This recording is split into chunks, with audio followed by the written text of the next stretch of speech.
Bueno, hermanos, vamos a abrir la carta segunda a los Corintios. Vamos a estar viendo los últimos versículos. Nos parece mentira haber llegado al final de esta carta, pero lo hemos hecho con mucha paciencia. ¿Por qué razón? Nuestra meta, ¿verdad?, es llegar a estudiar todos los libros del Nuevo Testamento, por lo menos los días martes. Nos faltan muchísimos más. Yo diría unos 20 años más para poder terminar lo que es el Nuevo Testamento. Así que posiblemente no vamos a ver a segunda de Corintios, porque esperamos que el Señor venga antes, ¿verdad? Entonces, el Señor nos ha permitido llegar ya a los últimos versículos.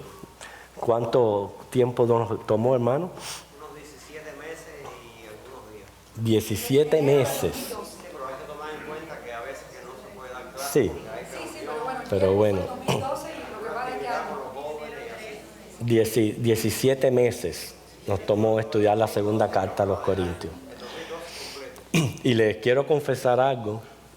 Yo estaba dispuesto a terminar hoy y lo voy a terminar, pero era para ver inclusive hasta tenido otro estudio más en la semana que viene. Pero hoy lo vamos a terminar. Vamos a leer los versículos que queremos estudiar en esta noche. Y ustedes están ahí ubicados en 2 de Corintios capítulo 13, versículo 11 al 14. Dice: por lo demás, hermanos, tened gozo, perfeccionaos, consolaos, sed de un mismo sentir, vivir en paz, y el Dios de paz y de amor estará con vosotros. Saludaos unos a otros con ósculo santo. Todos los santos os saludan. La gracia del Señor Jesucristo, el amor de Dios y la comunión del Espíritu Santo sean con todos vosotros. Amén. Pablo termina su carta reflejando un tono paternal y amoroso, a pesar de que los versículos anteriores contienen ciertas reprimendas, pero todas proceden del amor que él le tenía a los corintios y sobre todo del amor de Dios, porque esto es palabra inspirada. Siempre tenemos que recibir todas lo que son las exhortaciones y admoniciones como producto del amor de Dios que quiere enseñarnos para que andemos bien. Él dice: por lo demás, hermanos. Se está mencionando, ¿verdad?, esta manera de nosotros siempre saludarnos y referirnos los unos a los otros. Cuando decimos mi hermano, mi hermana, está hablando cómo somos parte de la familia de Cristo. ¿Por qué? Porque somos el cuerpo de nuestro Señor Jesucristo. No importa donde estemos, en cualquier parte del mundo, siempre vamos a poder sentir esa hermandad. Nosotros tenemos aquí con nosotros a Oscar y Ismenia, que recientemente ellos han llegado de Cuba y nos han visitado. Y ¿sintieron, hermanos, hermandad cuando llegaron acá a nosotros con la iglesia? ¿No es verdad que tal parece como si uno se hubiera conocido toda una vida? Sin embargo, eso, ¿te ve? Bueno, es la idea. La idea es, hermanos, que eso es lo que hace Cristo en nuestros corazones. ¿Por qué? Porque somos hijos de un mismo Padre. Y cuando somos hijos de un mismo Padre, sentimos ese calor familiar, esos lazos que nos unen, que nos identifican. La familia de Dios es inmensa, la iglesia está compuesta de muchas denominaciones y siempre les he dicho que esos lazos se van fortaleciendo más a medida que Dios no solamente nos ha puesto en la iglesia universal, pero también en la denominación bautista. Y dentro de la denominación bautista nos ha traído a esta congregación.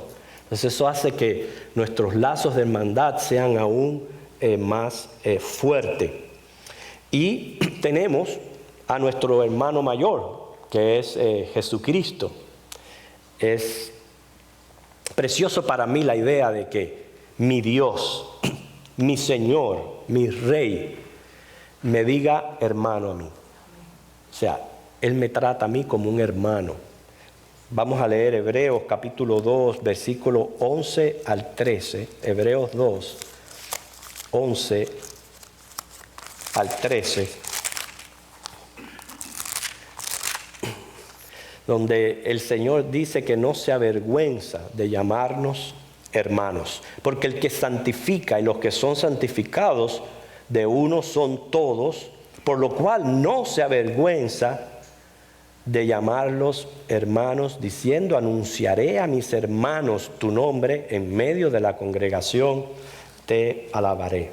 A pesar de que Él es santo, sin pecado, y nosotros pecadores, por esa obra santificadora del Espíritu Santo, Él no se avergüenza de llamarnos hermanos. Y si esto es como Cristo nos trata a nosotros, pues ¿cómo ustedes creen que deberíamos de tratarnos nosotros? Como hermanos, y no avergonzarnos de considerarnos así, de esa manera. Bueno, ahora no faltan, ¿verdad?, las últimas ya exhortaciones que Pablo le tiene a los corintios. Vamos a ver 4 de ellas. En el versículo 11 se encuentran. Y lo primero que le dice Pablo aquí a los corintios: por lo demás, hermanos, tened gozo. Esa palabra en griego literalmente es decir, tener regocijo. O sea, regocijo se refiere al gozo espiritual en el Señor. Él mismo le dice a los Filipenses 4:4, un versículo que todos nos sabemos: regocijaos en el Señor, ¿cuándo? Siempre. Otra vez os digo, regocijaos. Ahora, hermanos, son muchas las situaciones que atentan contra este gozo en el Señor. Y nosotros tenemos que aprender en la vida a tratar las situaciones que se van presentando de manera particular. Es obvio, cuando nos visitan pruebas, aunque estemos fuertes en la fe, es normal que sintamos tristeza, preocupación, inclusive experimentar ciertos vaivenes en nuestro carácter, en nuestros sentimientos. El sabio Salomón dijo que hay tiempo para todo. Hay tiempo para llorar, tiempo para reír. Recuerdo en mis años de ministerio, donde en una misma semana tuve que conducir un culto fúnebre y una boda. Entonces, ahí se probaba más que nunca: hay tiempo de llorar, tiempo de reír. Este regocijo al que exhorta Pablo, hermano, es basado solamente en nuestra redención, en nuestra esperanza de gloria, sobre todo en las promesas de Dios. Las circunstancias en la vida cambian. Hoy día podemos estar bien, mañana mal, felices, tristes, alegres. O sea, vamos a experimentar esos vaivenes. Pero hermano, las promesas de Dios nunca cambian. Podemos contar con ellas, son las mismas. Tenemos seguridad en lo que Dios nos promete. Entonces, si tenemos seguridad en lo que Dios nos promete, sus promesas nunca cambian. El gozo en esas promesas no debe de cambiar, a pesar de que mis circunstancias a mi alrededor sean adversas o sean dificultosas. Hay personas que permiten que esas cosas externas y seculares que van pasando en la vida le haga cierta influencia en su vida espiritual. Y experimentan esto, debilidades o avivamientos de acuerdo a cómo le vaya yendo en la vida. No debe de ser así. Dice Pablo: regocíjense, tengan gozo, pero gozo en nuestra unión y comunión con el Señor, que son bendiciones infinitas de gracia y no deben de tomarse a la ligera. Como interiorizamos esas promesas divinas, eso se va a reflejar en el carácter. Cuando dice aquí Pablo, tened gozo, okay, él está diciéndole a los corintios: regocíjense en las promesas que el Señor les tiene para ustedes, y que ese sea la base, el fundamento, puede decir hasta el fuego que mueva ese gozo en ustedes. Pero en ningún momento está obligando a una persona que se goce. ¿Por qué? El gozo hay que sentirlo. Cualquiera puede hacer reír a otro. Hasta la persona más amargada o más triste que esté, usted la puede hacer reír en un momento, robarle una sonrisa. Pero el gozo es un producto interior. O sea, viene de dentro.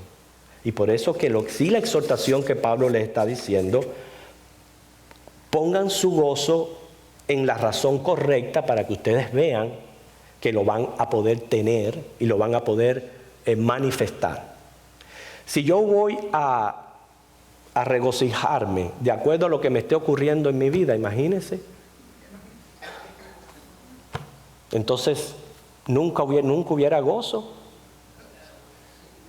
Pero no es basado en lo que esté pasándome en mi entorno, sino más bien en mi condición interior y en las promesas de nuestro Señor, sobre todo en nuestra redención. O sea, es hacer conciencia de lo que somos, lo que tenemos, para que entonces el gozo fluya con libertad, un gozo inefable, continuo, que brote naturalmente de nuestro más interior y se refleja hasta en el rostro, se manifiesta en el canto, en la manera de responder a la vida.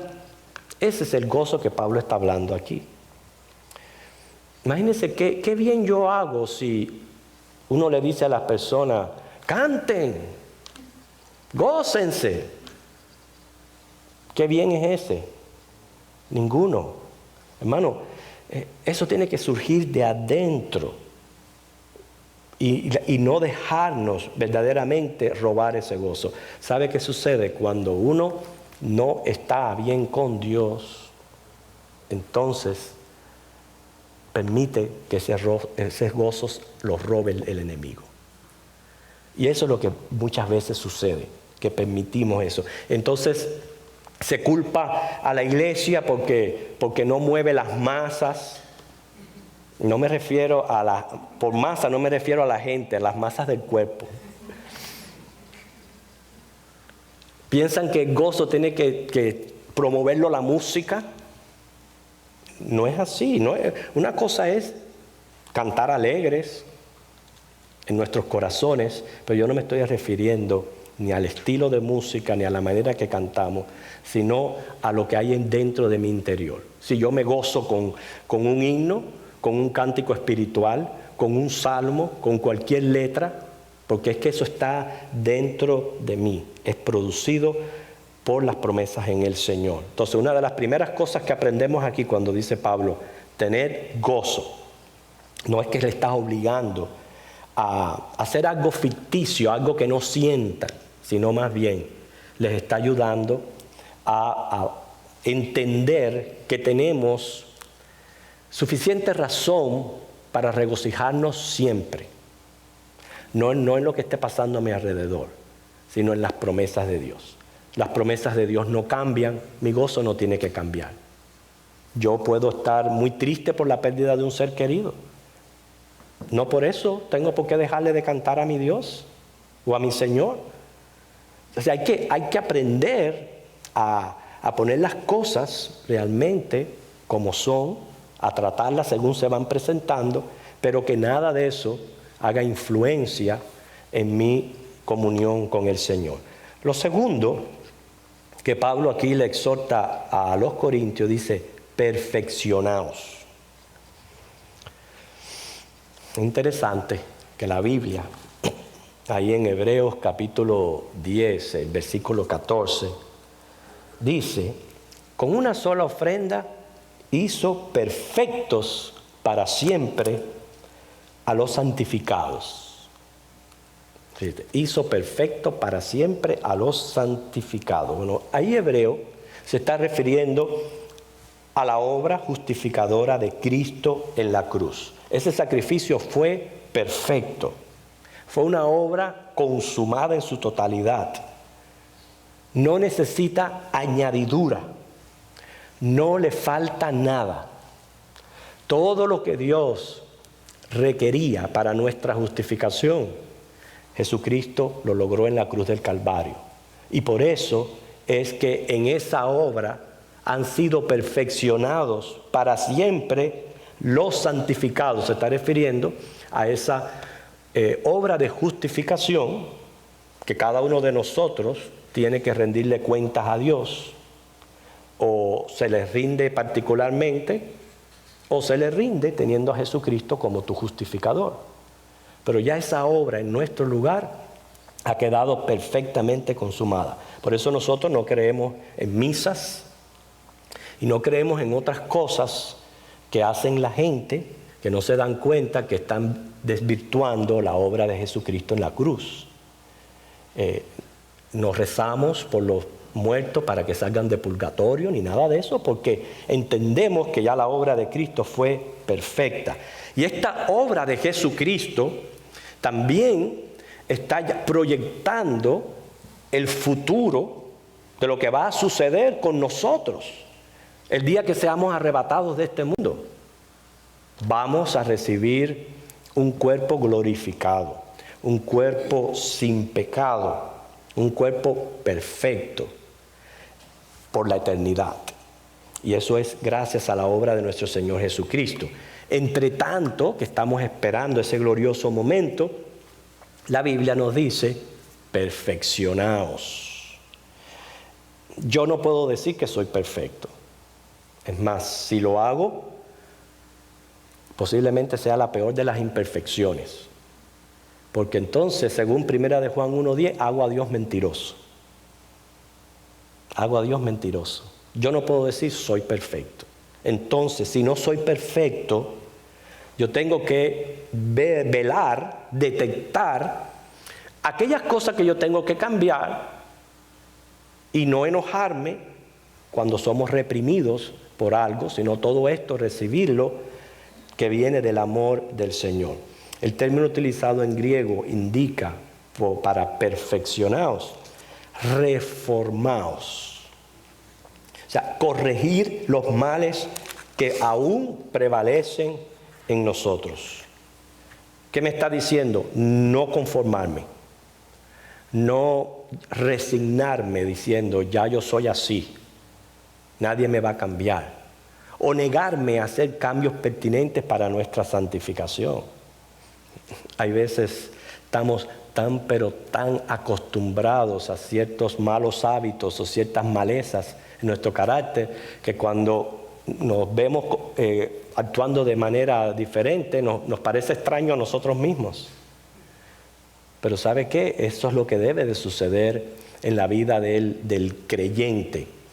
Sí, hay vaivenes en mi vida espiritual, pero en esos vaivenes siempre deben de ser hacia el desarrollo, hacia la altura, que es la estatura de nuestro Señor Jesucristo. Pablo lo dice muy bien, esta idea de reformaos en su carta a los Romanos, en el capítulo 12, un versículo que muchos de ustedes se saben bien, Romanos 12 del 1 al 2.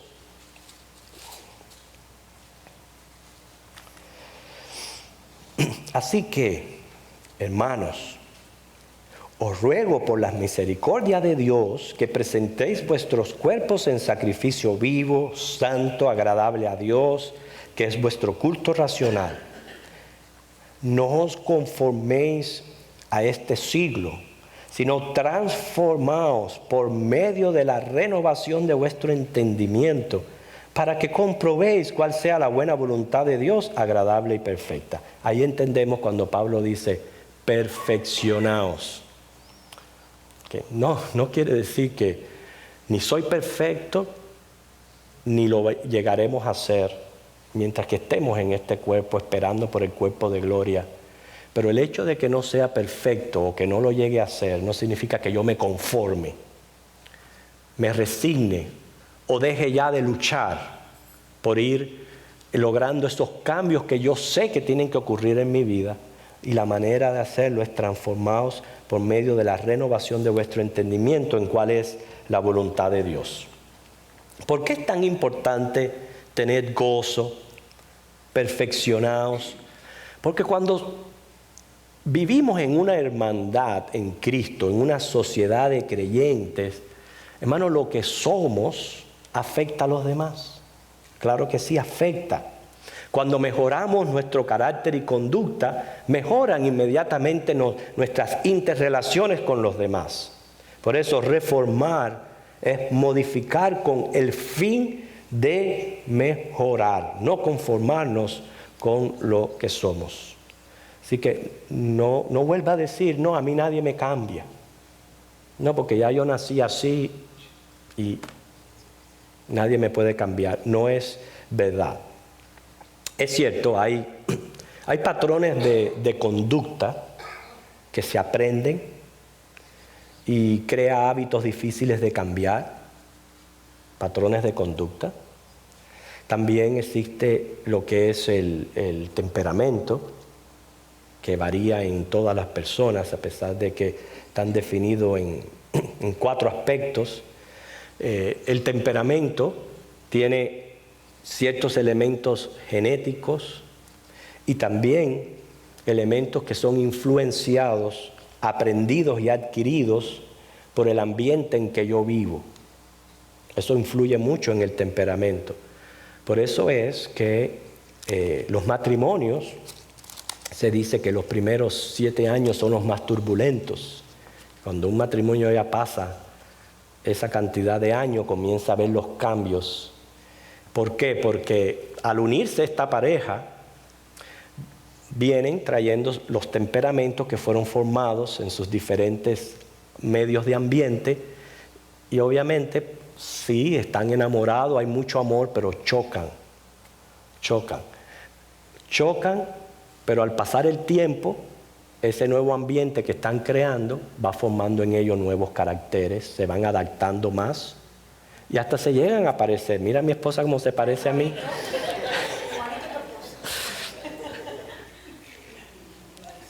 Hasta llegan a parecerse en esos aspectos por las cosas que han convivido juntos, aunque siempre rasgos genéticos siguen permaneciendo impregnados en nuestro temperamento. Pero la idea está esta. Somos diferentes.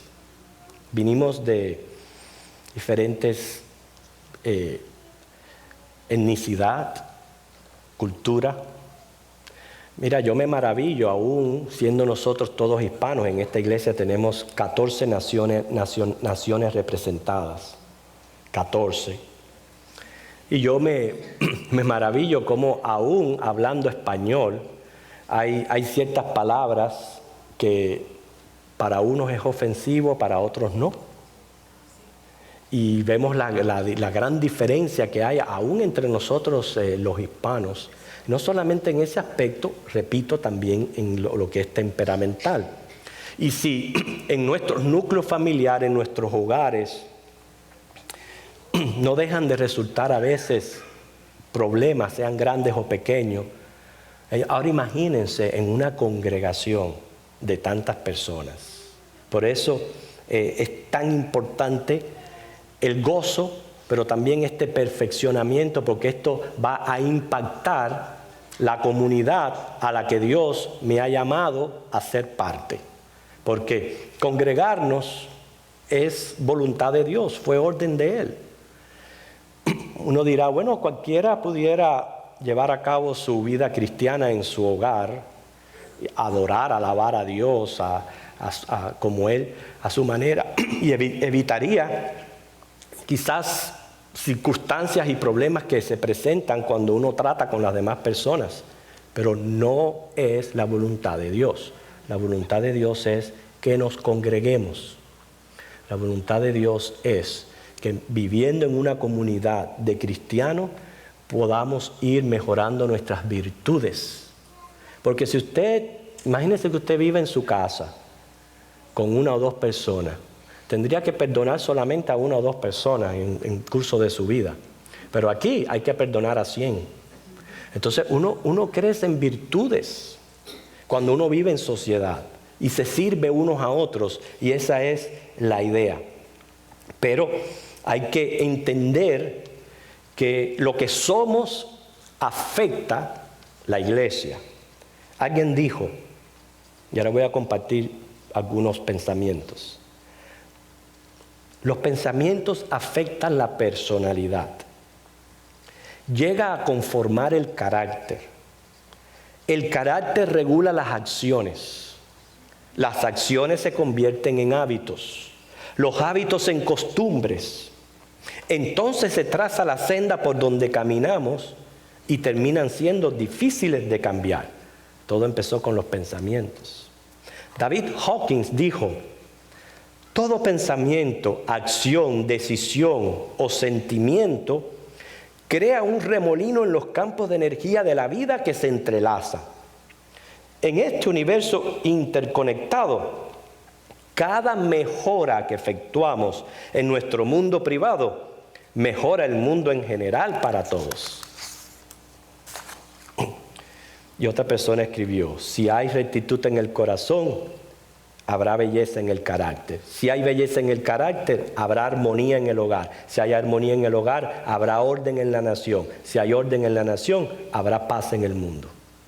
O sea, es un efecto dominó que lo podemos aplicar nosotros en nuestras vidas. Porque no hay cosa más real que lo que yo soy y cómo yo me siento. Cuando yo llego aquí al templo, yo voy a causar una influencia en los demás. Y Pablo quería que esta influencia entre los corintios fuera que se pudiera percibir el gozo en Cristo, que hubiera esta actitud de reconocimiento de que tenemos que irnos perfeccionando cada vez más en muchos aspectos de nuestra vida. Bueno, en tercer lugar, que prometí terminar, dice consolaos. Más bien, sed de un mismo sentir, consolaos. No quiere decir que andemos entremetidos, chismeando la vida y los asuntos de los demás. No es lo que quiere decir. Levítico 19:16 dice: no andarás chismeando entre tu pueblo. Porque hay muchas personas que cogen el teléfono para consolar. ¿Okay? No es lo que está diciendo aquí Pablo, consolaos. ¿Okay? No es en ese aspecto. Consolaos. Hermanos, tenemos que todos ayudarnos unos a otros. Animarnos a seguir creciendo, alentarnos, a consolarnos en las tristezas, cuando nos visitan enfermedades, a gozarnos en las festividades. Hoy precisamente leímos una tarjeta de unos hermanos que han sido impactados por el amor de la iglesia. Han visto el amor de la iglesia puesto en práctica, llamándolos, visitándolos, llevándoles alimentos, prometiéndoles ayuda en todo aspecto. A eso es lo que se está refiriendo Pablo aquí, que es cuando debemos de estar atentos los unos a los otros. No chismear, no. Es que yo haga de la necesidad de mi hermano la mía propia. Y en lo que yo pueda ayudar, mis recursos, mi disponibilidad, pues ofrecerla en servicio a otros. Porque un día son ellos, mañana puede ser que sea yo. Entonces todos tenemos que estar atentos, ya que Dios nos ha puesto por gracia en una hermandad, a estar atentos por las necesidades de otros. ¿Qué mejor manera de ayudar a un hermano que orando? ¿Orando? ¿Orando? Pero si yo no vengo a los cultos de oración, yo no me entero por lo que tengo que orar por el hermano. Entonces yo estoy ajeno de lo que está sucediendo en la iglesia. Si yo tengo que estar atento, o sea, una de las mis motivaciones para venir aquí al templo, al culto de oración, es decir, yo tengo que ver qué está pasando en mi hermandad de creyentes y ver por qué razón yo tengo que mantenerme en oración.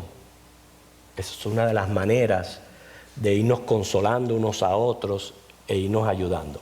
Cuando se nos presenta una situación muy difícil en nuestra vida, ¿cuánto nos gusta que oren por nosotros? ¿A cuántos? A mí me gusta. Ok. Eso lo mismo tenemos que hacer nosotros con otras personas. Entonces, Y déjame decirle, hermanos, esta partecita no es para ustedes están aquí en el culto de oración. Pero ya que gracias que Julio lo graba, esto puede servir para que otros escuchen también la importancia de lo que es venir a un culto de oración, porque es una de las maneras de cumplir la palabra, de estar atentos y pendientes unos de los otros, al menos para orar. Pero quiero decirle, hermano, yo me siento orgulloso de nuestra iglesia porque realmente cuando suceden ciertas situaciones veo cómo la iglesia responde y estoy muy contento por eso. Quizás no respondemos a todo lo que ocurre, pero la mayoría de las cosas que ocurre que la iglesia no atiende es porque son personas que no se dan ellos mismos mucho a los demás. Y se comportan como si fueran extraños. Entonces, si se comportan como si fueran extraños, no pueden esperar recibir recíprocamente el amor de la iglesia. Pero esto nos llama a nosotros cuando dice aquí, consolaos. Y por último dice, y repito, consolaos es estar atento de las necesidades de otras personas, siempre respetando, no cruzando barreras, parámetros de índole personal. Alguien dijo, su libertad termina donde comienza mi nariz. ¿Okay? Así que teniendo eso pendiente, dice por último en el número 4, vivid en paz y el Dios de paz y de amor estará con vosotros. Miren la paradoja. La presencia de Dios produce amor y paz y nosotros debemos tener amor y paz a fin de gozar de su presencia. Es una paradoja que hay ahí. El Señor nos dice, busca la paz y síguela. Somos llamados a vivir en comunidad, a tener gozo, a perfeccionarnos, a consolarnos unos a otros, a ser de un mismo sentir, pero a vivir en paz. O sea, yo no puedo llegar aquí a la iglesia o ser parte de la iglesia y provocar disensiones y problemas y no llevarme bien con las demás personas, imponer mis agendas y todo eso, porque no fue a eso que Dios me llamó. Yo tengo que darme mi lugar y yo tengo que saber que al yo venir a conformar un cuerpo de creyentes, yo tengo que adaptarme a lo que el cuerpo de creyentes hace y decide. Eso es parte de nosotros vivir en paz. O sea, no ser nosotros los que provoquemos las disensiones, las divisiones y los problemas en la iglesia, sino más bien seamos pacificadores. ¿Para qué? Para que la bendición, la presencia de Dios esté en mí y también esté entre nosotros. Claramente ahí lo dice. Vivir en paz, el Dios de paz y de amor estará con vosotros. Donde hay guerras, pleitos, disensiones, sea en el campo pequeño de mi corazón o en una congregación, ahí Dios no manifiesta su presencia. Por eso dice el Salmo, mirad cuán bueno y cuán delicioso es habitar los hermanos juntos en armonía. Allí envía Dios bendición y vida eterna. Entonces, cada uno de nosotros tiene que colaborar en todo esto que el Pablo le está exhortando a los corintios. Bueno, lo demás habla del beso del creyente. Es un tema que se ha tratado en otras ocasiones en el estudio de cartas. Y pues, Pablo envía siempre la bendición trinitaria, donde dice la gracia del Señor Jesucristo, el amor de Dios, la comunión del Espíritu Santo sea con todos vosotros. Amén. Bueno, que el Señor les bendiga. Saben, la semana que viene comenzamos uno de los libros doctrinales más profundos de la Biblia, que es Efesios. Y sobre todo este primer capítulo de Efesios es muy doctrinal y muy profundo. Y vamos a dar comienzo si es que Dios lo quiere. Que el Señor les bendiga, hermanos.